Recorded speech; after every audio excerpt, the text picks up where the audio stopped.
এই জন্য দুনিয়ার একটা সারসংক্ষেপ মূলনীতি হচ্ছে, যার অন্তরে যেই পরিমাণ তাকওয়া, আল্লাহ আল্লাহর ভয়, সে ওই পরিমাণ দুনিয়ার মধ্যে গুনাহ থেকে মুক্ত।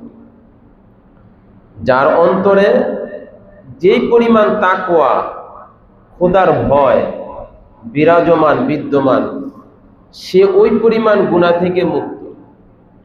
আল্লাহর পয়গম্বর বিশ্বনবী মুহাম্মদুর রাসূলুল্লাহ সাল্লাল্লাহু আলাইহি ওয়াসাল্লাম, একজন মানুষ মাদ্রাসায় পড়ে নাই, আলেম হয় নাই, হাফেজ হয় নাই, মুফতি হয় নাই, মুহাদ্দিস হয় নাই, তারপরে বিশ্বাস তার অন্তরে আছে যে আমার নবী সবচেয়ে নেক আমলের অধিকারী।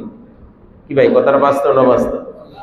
মাদ্রাসায় পড়ে নাই, কোরআন শরীফও তেলাওয়াত শুদ্ধ না, কিন্তু এই কথা সে বিশ্বাস করে যে আমার নবী নিষ্পাপ, পাশাপাশি সবচেয়ে আল্লাহরে ভয় করে। এই জন্য আল্লাহ নবী সবচেয়ে বেশি তাকওয়ার অধিকার। এই জন্য মুহতারাম হাজিরিন, আল্লাহ তাআলার কাছে হেদায়েত চাওয়া, আল্লাহ তাআলার কাছে তাকওয়া চাওয়া, যে আল্লাহ আমার অন্তরে আপনার ভয়, আপনার জাহান্নামের ভয়, কবরের আযাবের ভয় আল্লাহ আমার অন্তরে পয়দা করে দেন, অন্তরে পয়দা করে দেন।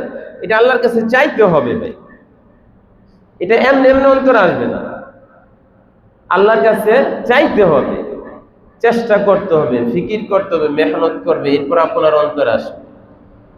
যে ওমর একদিন আগে রাসূলের কল্যাণ আনার জন্য সেই জাবালে ওমর থেকে আমিরুল মুমিনিন আবু বকর সিদ্দিক রাদিয়াল্লাহু তাআলা আনহুর বাড়ির সামনে হযরত নাঈম রাদিয়াল্লাহু তাআলার সাথে সাক্ষাৎ। ওমর, তুমি কই যাও? মুহাম্মদের কল্যাণ মুখ। ওমর বললেন, না, তুমি তোমার ঘর, তোমার বোন জামার হালত দেখো, তারা মুহাম্মদের প্রতি কি ধারণা রাখে। সুবহানাল্লাহ বলে। তোমার কয় আমার বোন জামা আবার কি ধারণা রাখবে, আমি ওর যেটা সেটা রাখবে? কয় না, তুমি আগে যাও, একটু গিয়া দেখো, কল্যাণ পরে আনো। সুবহানাল্লাহ বলে।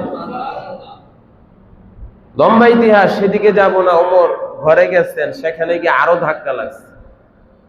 ভাই, আমারে তুমি হত্যা করে ফেলতে পারো, তারপর এই কোরআন আমি ছাড়তে পারবো না। সুবহানাল্লাহ বলে। তাহলে এই যেই ওমর একদিন আগে রাসূলের কল্যাণ আনার জন্য যাচ্ছেন, ওই ওমর পরিবর্তন হইতে হইতে রাসূলের মুরিদ হয়ে গেছে। সুবহানাল্লাহ বলে। তাহলে বোঝা গেল নবুয়তের ৬ষ্ঠ বছরে ওমর রাদিয়াল্লাহু তাআলা আনহু মুসলমান হয়েছেন। রাসূল নবী হইছেন ১ বছর, ২ বছর, ৩ বছর, এইভাবে ৬ষ্ঠতম বছরে মুসলমান হয়েছেন। তো কেন? যে ওমর উদ্ঘাটন শক্তি, তার চিন্তা চেতনার বিকাশ ঘটাইছেন, সত্য উদ্ঘাটন করতে চাইছেন। এই জন্য মুহতারাম হাজিরিন, আজকের এই সমাজ সব ঠিক হয়ে যাবে যদি প্রত্যেকটা মুমিন বান্দাবান্দির অন্তরে আপনার তাকওয়া চলে আসে।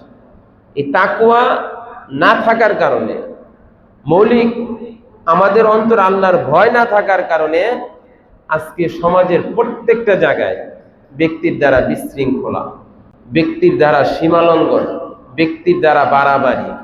এই জন্য আজকে তাকওয়া ওই পরিমাণ আছে, সারা বাংলার মসজিদগুলোর কিছু মুমিন বান্দাবান্দি দ্বারা ভরপুর হয়ে গেছে।